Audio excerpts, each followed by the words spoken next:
नमस्कार, आप देख रहे हैं EMS टीवी और मैं हूं आपके साथ कंचन। आई नजर डालते हैं उत्तराखंड की कुछ खास खबरों पर। उत्तराखंड प्रदेश में त्रिस्तरीय पंचायत चुनाव के पहले चरण का मतदान आज हो रहा है। साथ ही प्रदेश में 26 लाख से अधिक मतदाता अपने मताधिकार का प्रयोग करेंगे। 17,829 प्रत्याशी हैं मैदान में। गढ़वाल मंडल के 26 और कुमाऊं मंडल के 23 विकास खंड में पहले चरण का हो रहा है मतदान। इसके अलावा 5,823 पोलिंग बूथ बनाए गए हैं। बरसात को देखते हुए सरकार ने SDRF, NDRF को तैनात किया गया। मुख्यमंत्री पुष्कर सिंह धामी ने बुधवार को रुद्रप्रयाग जिले के IIT मद्रास में चयनित युवा अतुल से दूरभाष पर बात कर उन्हें शुभकामनाएं दी। मुख्यमंत्री ने कहा कि अतुल ने अपनी मेहनत से अन्य लोगों को प्रेरित किया है। उन्होंने कहा कि सामान्य परिस्थितियों में भी यदि व्यक्ति संकल्प लेकर काम करता है तो उसके सपने जरूर पूरे होते हैं। जीवन में कोई चीज असंभव नहीं है। उन्होंने कहा कि अतुल ने प्रत्येक उत्तराखंडी को गौरवान्वित और प्रेरित किया है। मुख्यमंत्री ने अतुल को भी हर संभव मदद का आश्वासन दिया।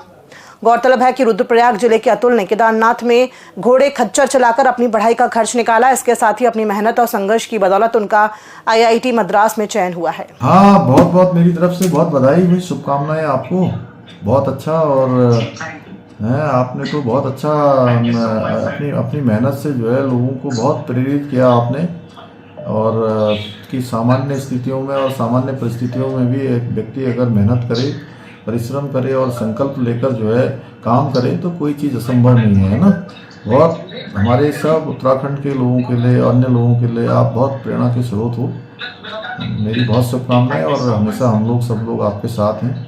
आगे बढ़िए और खूब नाम करिए। आगे भी जो भी होगा हम लोग सब लोग साथ में खड़े हैं हर तरीके से। बहुत बहुत धन्यवाद सर, काफी अच्छा लगा सर आपने कॉल करा। बहुत अच्छा। और अपने परिवार में भी सभी को मेरी तरफ से जो है सबको शुभकामनाएं कहना है ना, सभी लोगों को बताना आपसे है ना, सबको मेरी शुभकामनाएं, बहुत बहुत बधाई है। ठीक है जी सर, थैंक यू सर। ठीक है, थैंक यू सो मच। ठीक है। मुख्यमंत्री पुष्कर सिंह धामी ने त्रिस्तरीय पंचायत चुनाव के क्रम में गुरुवार को राजकीय आदर्श प्राथमिक विद्यालय नगला तराई जिला उधम सिंह नगर में बूथ नंबर 3 पर लाइन में लगकर मतदान किया। मुख्यमंत्री के साथ उनकी माताजी श्रीमती बिश्ना देवी ने भी मतदान किया।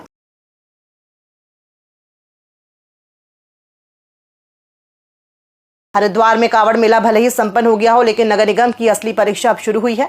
सफाई व्यवस्था को दुरुस्त रखने के लिए नगर निगम ने अब तक करीब 8,000 मीट्रिक टन कूड़ा उठाया है। इस महाअभियान में लगभग 1,000 सफाई कर्मी जुटे हुए हैं, जो दिन रात हरिद्वार को साफ सुथरा बनाए रखने में लगे हैं। महानगर आयुक्त नंदन कुमार ने बताया कि हमारा लक्ष्य है कि अगले 24 घंटे में हर की पौड़ी से लेकर सभी प्रमुख घाटों की सफाई पूरी कर ली जाए। हमने इसके लिए अतिरिक्त संसाधन और मशीनरी भी लगाई है। इस बार क्योंकि कावड़ में अत्यधिक भीड़ थी, पर हमने पूरे मेले के दौरान लगातार सफाई अभियान चलाया। हमने जो भी मैन पावर, जो भी हमारी प्लानिंग थी, कई बार गाड़ियों के आवागमन की भी समस्या हुई, तो हमने कंपोस्टेबल बैग्स के थ्रू कूड़ा उठाया ताकि कूड़े की विजिबिलिटी बहुत कम हो।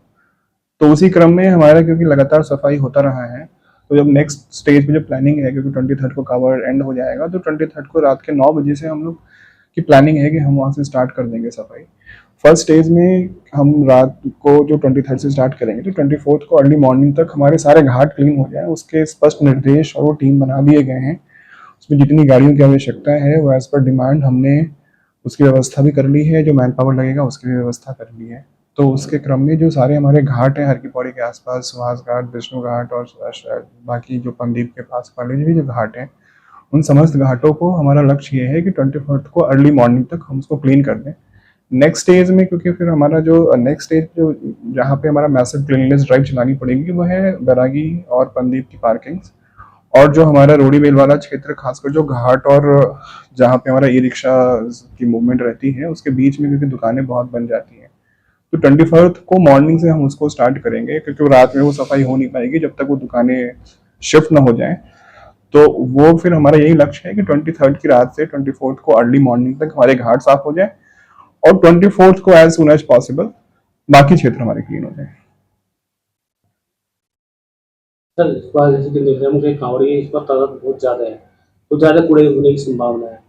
जो लक्ष्य रखा है उससे अलग कुछ घाट ऐसे हैं, जैसे गोविंद घाट हो गया या हाँ, नहीं, आपकी बात बिल्कुल आपकी बात सही है। इसी क्रम में हमने कल 5 बजे सारे जो हमारे सफाई इंस्पेक्टर हैं उनकी समीक्षा बैठक ली, और उसमें निर्देश दे दिया गया है कि नॉट जस्ट कि जो हमारे प्रायोरिटी एरियाज हैं, बट अपने अपने क्षेत्र में भी जो जितने घाट हैं, रोड हैं, जैसे CCR का एरिया है या फिर हमारा रोडी ये कुलजटवाड़ा है, कनखल का क्षेत्र है, इनमें भीड़ बहुत ज़्यादा है, जैसा आपने बताया कि अन्य घाट भी हैं, तो सारे सफाई इंस्पेक्टर को यही निर्देश दिए गए हैं कि आप अपने अपने क्षेत्र में लगातार सफाई करवा दें और 24 के बाद हमें पूरे शहर में गंदगी ना दिखे।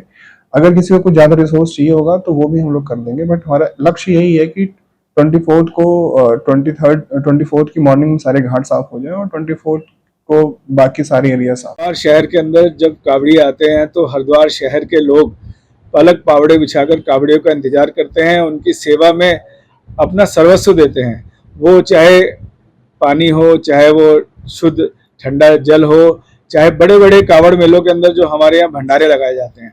इसी के अंदर एक ग्लोबल मीडिया ने बहुत ही अच्छा भंडारा जो गुरुद्वारा गान गोदड़ी के स्थान पर उन्होंने लगाया और सुबह रोज अरदास कर कर उन्होंने कावड़ियों को, हजारों कावड़ियों को जो भोजन वितरित किया। मैं ग्लोबल मीडिया के अपने सभी पदाधिकारियों को और खास करके नरेश तोमर जी, हमारे बेलवाल जी, सबको बधाई देना चाहूँगा जो कमर कसकर लगातार 8 दिन तक कावड़ियों की सेवा के लिए सुबह 11 से लेकर शाम को 6 बजे तक लगे रहे। उन्होंने सुबह भोजन वितरण किया और शाम को चाय पकौड़ी का वितरण जो उस कावड़ पटरी पे जिसपे अधिकतर कावड़ियां वहां से निकलते हैं और लाखों की संख्या में लोग निकल कर जाते हैं, ये उनका बहुत ही सराहनीय प्रयास है। मैं इसके लिए उनको बहुत बहुत शुभकामनाएं और बधाई देता हूं। अल्पसंख्यक छात्रों की राष्ट्रीय छात्रवृत्ति में हुए घोटाले पर सीएम पुष्कर सिंह धामी ने एसआईटी जांच के आदेश दिए हैं। इस बारे में मीडिया से रूबरू होते हुए मुख्यमंत्री पुष्कर सिंह धामी ने कहा कि प्रारंभिक जांच में जो बातें सामने आई हैं उसमें पता चला है कि छात्रों की छात्रवृत्ति को गलत तरीके से विड्रॉल किया गया है।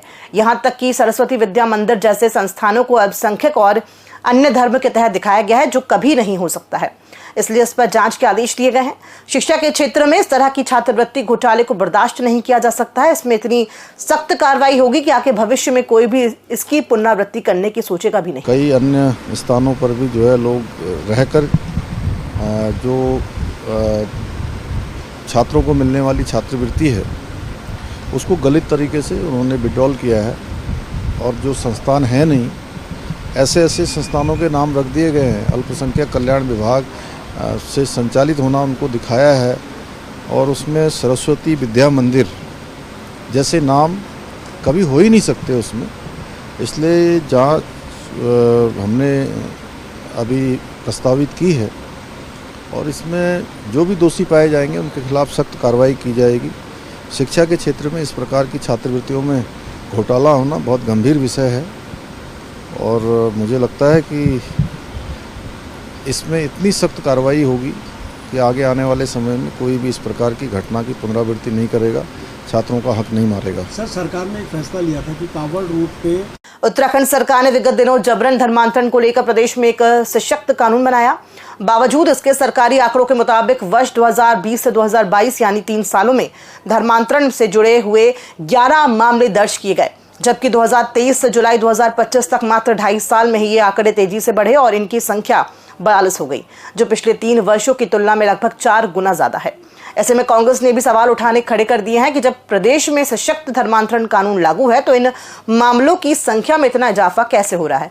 क्या कानून प्रदेश में प्रभावी ढंग से काम नहीं कर पा रहा है? बहुत ही हास्यास्पद या हतप्रभ करने वाला ये है कि हमारे मुखिया को और कुछ नहीं दिखाई देता। जैसे सावन के अंधे को हरा हरा दिखाई पड़ता है, माननीय मुख्यमंत्री जी को म से मुसलमान, म से मदरसा, म से मस्जिद, इसके अलावा कुछ दिखता ही नहीं है। धर्मांतरण कानून को लेकर अपनी पीठ थपथपाते रहे, डुगडुगी पीटते रहे, लेकिन अब आंकड़े कुछ और ही बता रहे हैं कि जो मुखिया लव जिहाद, लैंड जिहाद, थूक जिहाद करते नहीं थक रहा था, जो मुखिया नकल विरोधी कानून, धर्मांतरण कानून, 2 ही कानून लाने पर अपने आप को देश का सबसे ज़्यादा हैंडसम और धाकड़ मुख्यमंत्री कह रहा था, वो देखिए आंकड़ों की सच्चाई कि 2000 से 2022 तक 11 मामले आते हैं उत्तराखंड में धर्मांतरण के और 2023 से 2025 3 सालों में 45 मामले आ गए धर्मांतरण कानून के। तो कौन बट्टा लगा रहा है मुख्यमंत्री जी आपकी योजनाओं को? कौन बट्टा लगा रहा है आपकी इस पूरे विजन को कि आप पूरे उत्तराखंड को एक संप्रदाय विशेष से मुक्त करने का जो आपका अभियान था उसको कोई चोट लगा रहा है? आपके आदेशों का इसका मतलब ना पालन होता है, न उन कार्य योजनाओं को आगे बढ़ाया जाता है। और ये अंधेर नगरी चौपट राजा कहूँ या चिराग तले अंधेरा, इस बात को कहूँ, समझ से परे है कि एक मुखिया जो लगातार एक संप्रदाय विशेष को लेकर खास तौर पर अपने भाषणों में मुख्य रूप से जगह देता हो, उसी के कार्यकाल में सबसे ज़्यादा धर्मांतरण के अगर आ जा रहे नतीजे, तो ऐसे में तो 0 सन्नाटा है ये सरकार। वहीं भाजपा कांग्रेस के इस आरोप को महज राजनीतिक खींच करार दे रही है। प्रदेश महामंत्री आदित्य कोठारी का मानना है कि देवभूमि में अचानक जबरन धर्मांतरण के मामले सामने आ रहे थे, जो सबके लिए चिंता का विषय था। सरकार ने कड़ा कानून लाकर इस पर रोक लगाने की कोशिश की और आज यहां भी इस तरह के मामले सामने आते हैं। उस पर सरकार त्वरित कार्रवाई करते हुए गुनहगारों को उनके लिए की जा रही सजा भी देती है। कांग्रेस के संज्ञान में अगर कोई ऐसे मामले हो तो वो उसकी शिकायत करे। वो भी जनता के बीच में काम करती है और उनकी भी जिम्मेदारी है कि इस तरह के कृत्यों को रोका जाए। सरकार अगर उनकी शिकायत को गंभीरता से नहीं लेती है तो वो सवाल खड़े करें, लेकिन सिर्फ राजनीति के लिए इस तरह की बयानबाजी करना उचित नहीं है। देखिए, ये हमारे लिए उत्तराखंड देवभूमि है और देवभूमि में जो धर्मांतरण की गतिविधियां विगत कुछ वर्षों से चल रही हैं, वो हम सभी लोगों के लिए चिंता का विषय है। सरकार ने इसको गंभीरता से लिया है और गंभीरता से लेते हुए इसके खिलाफ कड़ा कानून बनाया है। अब जहां भी इस प्रकार की सूचनाएं प्राप्त होती हैं, उनका नियमानुसार, कानून के अनुसार उनके विरुद्ध कार्रवाई होती है और मुझे लगता है कि कांग्रेस के संज्ञान में कहीं है तो उनको इसकी शिकायत दर्ज करनी चाहिए। कानून बना हुआ है, कानून का पालन कराने की जिम्मेदारी हम सभी लोगों की है और जनता के बीच काम करने वाले लोगों की जिम्मेदारी और ज्यादा होती है। और कहीं पर कोई शिकायत है और उस शिकायत के विरुद्ध सरकार के द्वारा कोई कार्रवाई नहीं की जा रही है, तब तो बात कुछ कही जा सकती है। लेकिन मेरे संज्ञान में ऐसा कहीं कोई प्रकरण नहीं आया है कि जनता के द्वारा, सामाजिक कार्यकर्ताओं द्वारा कहीं कोई शिकायत आई हो और उसके विरुद्ध कोई कार्रवाई न हुई हो। इसलिए मुझे लगता है कि कांग्रेस केवल विरोध करने के लिए विरोध करने का काम कर। खबरों में फिलहाल इतना ही। दीजिए इजाजत। नमस्कार।